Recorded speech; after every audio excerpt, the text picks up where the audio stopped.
السلام عليكم ومرحبا بكم من جديد في قناتكم ألف وصفة وصفة. الاقتراح ديال اليوم جد مميز. لي طاغلياتيل بالصلصة البيضاء ولا لي بات بلاصوص بلونش. تيجيو رائعين، طبق اللي تيجي غزال بزاف، طبق اللي انا شخصيا تناولته في واحد المطعم وعجبني بزاف وجبت لكم الوصفه. غادي يعجبكم اكيد، مكوناته غنيه وتيجي لذيذ بزاف، غادي يعجبكم ويعجب الوليدات ديالكم.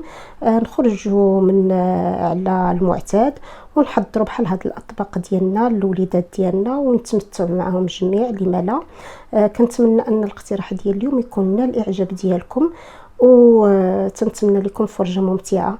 بالنسبه للناس اللي مشتركين معايا تنقول لكم شكرا بزاف على الدعم المتواصل، وبالنسبه للناس اللي باقيين ما اشتركوش كنقول لكم هذا هو الوقت باش تشتركوا في القناه وتفعلوا الجرس باش يوصلكم الجديد، ودائما باش نعطيكم الجديد اللي عندي وباش تشجعوني نواصل المجهودات ديالي.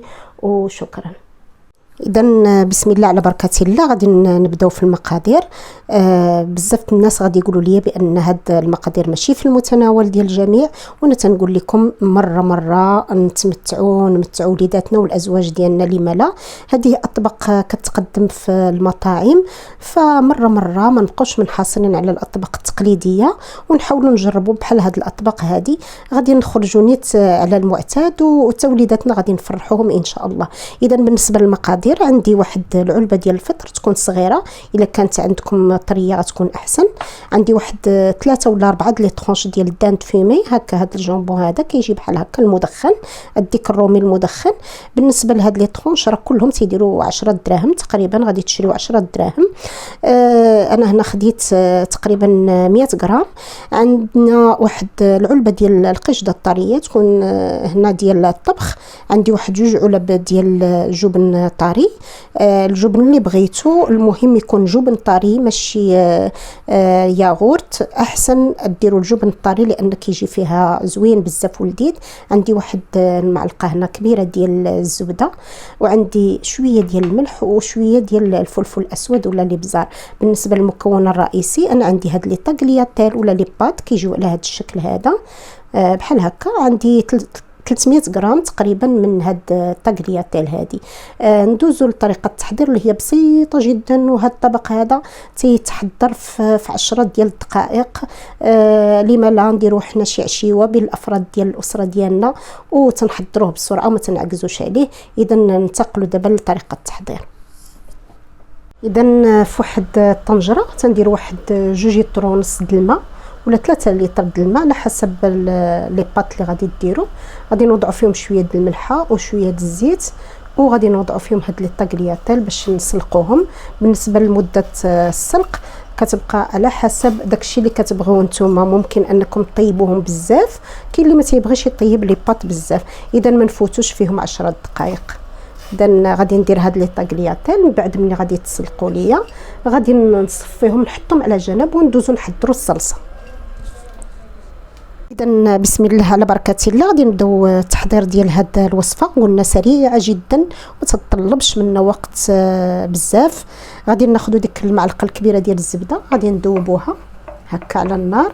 لي طاغلياتيل ديالنا ولا لي بات من بعد ما تسلقوا حنايا صفيناهم ودرناهم على جنب. غادي نديروا هاد الزبده هذه نديروا فيه هاد لي شامبينيون بحال هكا يتحمروا.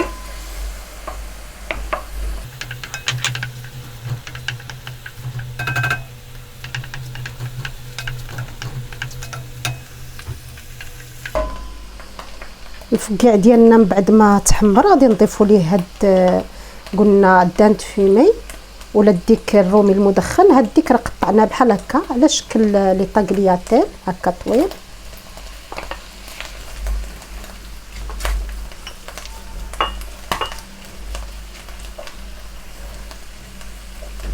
يتشرب ديك الزبيده ديالنا. غادي نضيفوا شويه د الملح على حسب الذوق. نضيفوا شويه د الابزار ولا الفلفل الاسود كذلك على حسب الذوق.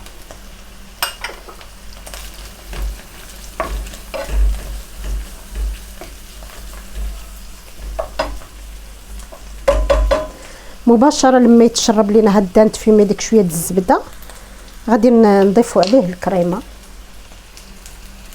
نجيبوا ديك الكريمه ديالنا.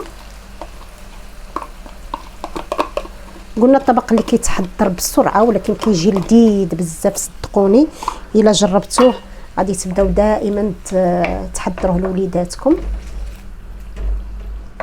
غادي نضيف الكريمه، قلنا قشده طريه، وغادي نضيف دوك 2 علب ديال الجبن الطري.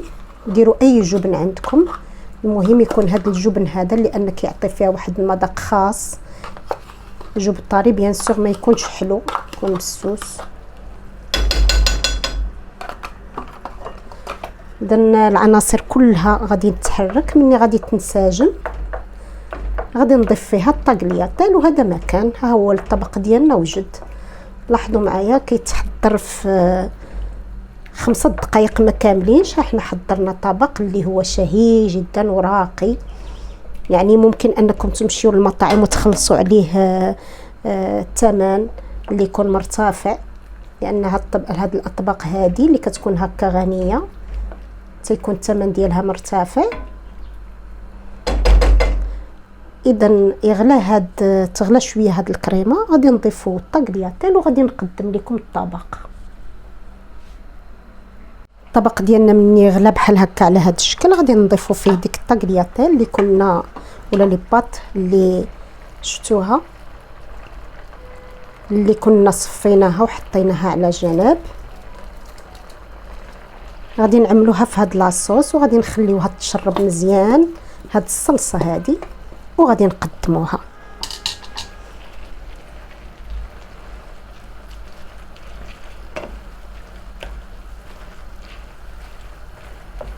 تجي رائعه مع لاكريم مع هذاك لو فرomage.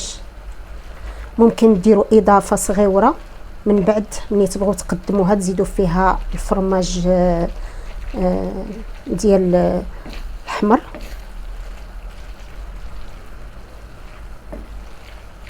يعني ممكن تضيفوا فيها الادام، ممكن تضيفوا فيها اي فرماج بغيتو.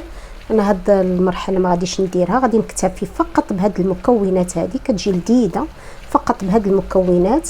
لاحظوا معايا لي طاغلياتيل ها هي تشربت ديك الكريمه وتشربت داك الجبن، كتجي لذيذه حقا، كتجي لذيذه. جربوها على حسابي غادي تشكروني عليها. شوفوا هاد الطبق هذا شحال عطانا، يعني كافي للاسره. واحد 4 الناس ولا 5. بالنسبه للناس كثار ممكنكم تضاعفوا المقادير. اذا غادي تشرب الطاغلياتيل ديالي الصلصه وغادي نقدمها لكم في صحن التقديم وغادي نتلاقاو. الطبق ديالي من بعد ما تشرب ديك الصلصه تيجي على هذا الشكل هذا. الى ربما لي بات تشربوا لكم ديك لا كريم كامله، ممكن اضافه واحد نص كاس ديال الحليب وتخليوه يغلى مع لي بات ديالكم باش تبقى ديك الصلصه باينه في الطبق ديالنا. غادي ندوز نحطو في طبق التقديم وغادي نتلاقاو. الطبق النهائي هو هذا، حضرته على هذا الشكل هذا. انا زينته بهنا ورقه ديال الحبق. ممكن انكم تزينوه بالفرماج غابي كما قلت لكم في البدايه. انا اكتفيت هكا فقط بهذه المقادير هذه. طبق كيجي رهيب جدا ولذيذ بزاف، صدقوني اكيد غادي يعجبكم الا جربتوه. كما قلت لكم في البدايه فيه مكونات اللي ممكن ما تكونش في المتناول، ولكن مره نجربوا بحال هاد الاطباق. الا عجبكم بحال هاد الطبق قولوها لي في التعاليق ديالكم ونبقى نقدم لكم بحال هاد الاطباق هذه سهله ولذيذه بزاف. كنتمنى الاقتراح ديال اليوم يكون نال الاعجاب ديالكم وانكم تحضروه لوليداتكم وتقاسموه مع الاصدقاء ديالكم لما لا، وتخليوا لي التعاليق في الاخر ديال لا فيديو. الى الملتقى ان شاء الله.